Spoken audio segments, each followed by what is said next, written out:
Au terme d'un long vol Paris-Delhi-Bagdogra, nous partons à la découverte du nord de l'Inde sur les contreforts de l'Himalaya.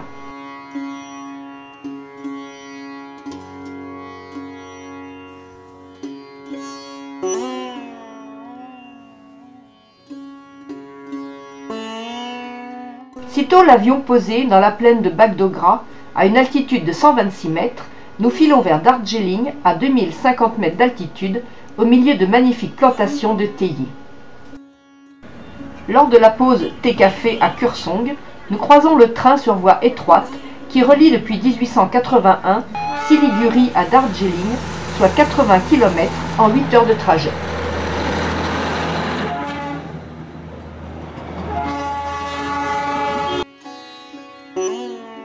Nous grimpons en voiture dès 3h30 du matin jusqu'à la colline du Tigre, située à 2500 mètres, pour le lever majestueux du soleil, sous les bravos d'une foule nombreuse et enthousiaste.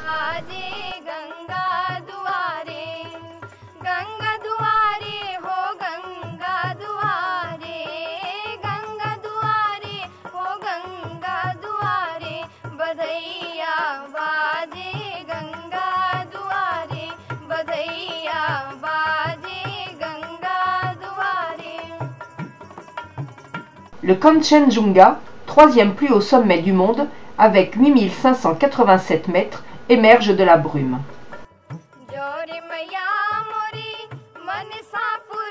Beaucoup de touristes indiens au sommet, heureux d'échanger et de se faire photographier.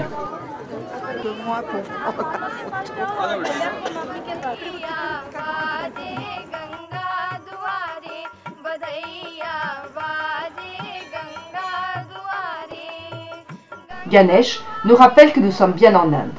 La piste, bordée de Cryptomeria japonica, les mêmes que ceux utilisés pour les fondations du Taj Mahal, nous ramène à Darjeeling, qui regroupe aujourd'hui 120 000 habitants sur ses pentes escarpées.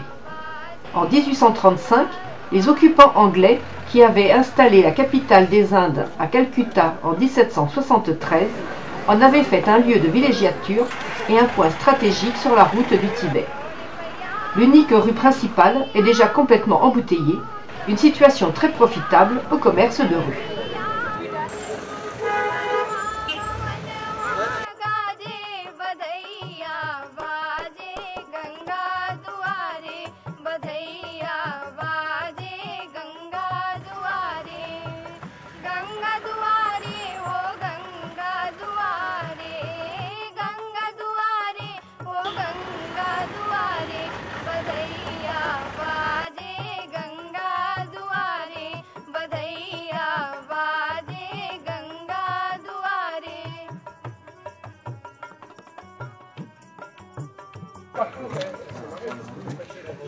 C'est la première fois que nous visitons un zoo lors d'un voyage à l'étranger, attirés par la découverte d'espèces endémiques à l'Himalaya.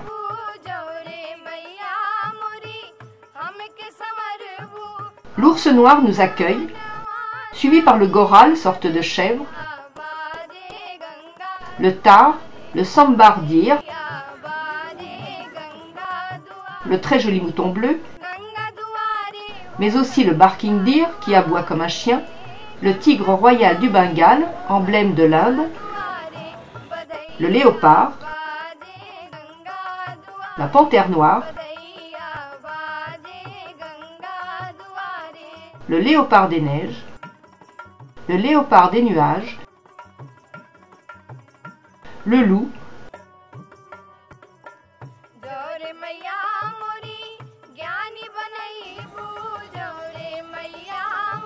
le singe sacré et notre coup de cœur, le petit pandarou. Ce zoo est reconnu mondialement pour ses programmes d'élevage et de conservation du pandarou, du léopard des neiges, du loup tibétain et d'autres espèces animales menacées de disparition dans l'Himalaya oriental. Cette statue est élevée en l'honneur du Sherpa népalais Tenzing Norgay qui, avec le néo-zélandais Edmund Hillary, atteint le sommet de l'Everest le 29 mai 1953. Pour la pose photo, deux jeunes Népalais ont adopté le costume régional.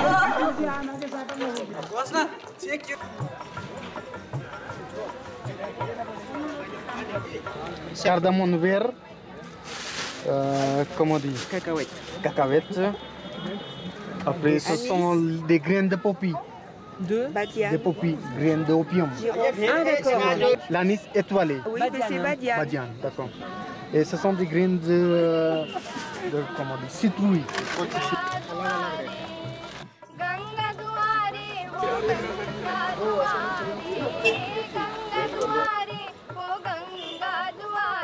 Le centre d'aide aux réfugiés tibétains fut établi en 1959 pour réhabiliter les réfugiés qui avaient fui le Tibet avec le Dalai Lama suite à l'invasion chinoise.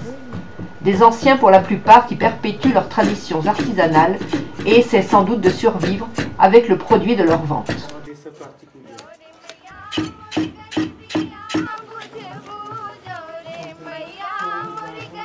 Ces femmes reproduisent à vue d'œil des modèles situés au-dessus de leur tête.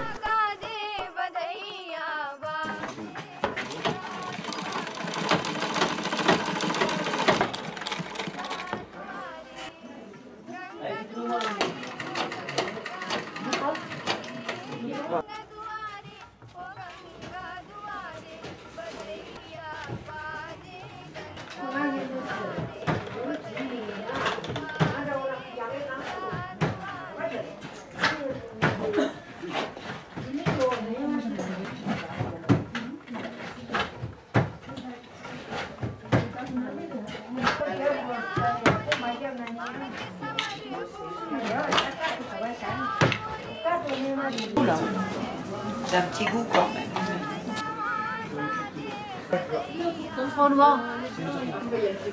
C'est quoi le deuxième qu'on a bu? On y perd son latin dans la dégustation de thé, tant il y a de saveurs différentes qui varient selon l'altitude de la plantation et la saison de la récolte, sans parler des thés fermentés ou parfumés. White tea leaves you can reuse 3 times.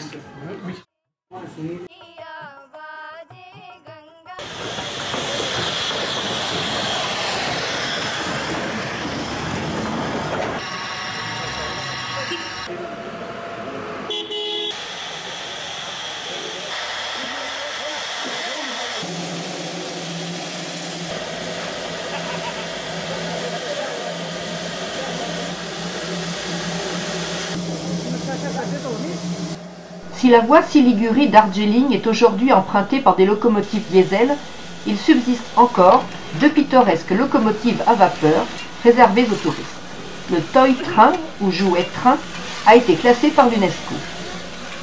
Une longue attente, le temps que la machine monte en puissance, et c'est parti pour un trajet de 11 km jusqu'au musée ferroviaire de Goom.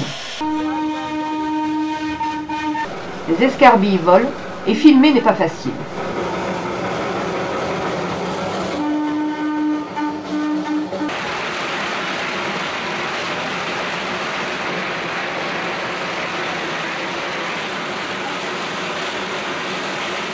En route, on refait le plein d'eau.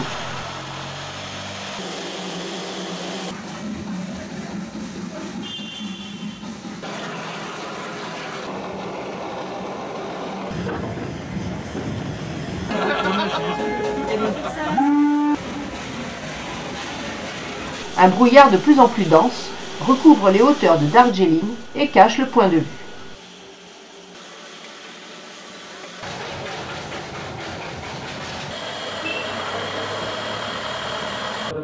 Au soleil déclinant, le monastère Druk Sangha Choling résonne des Dungchen ou grandes trompes aidées au bois appelées Gyaling.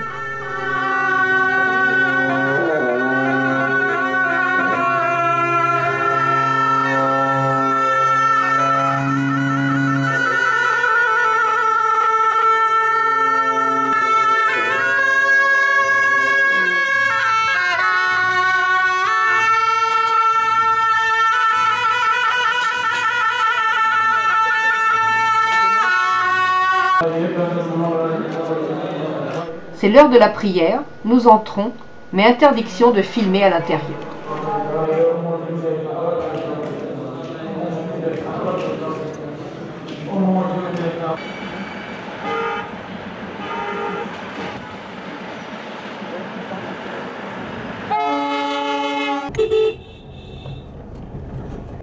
Avant de quitter Darjeeling, nous visitons son plus ancien monastère, celui de Goum.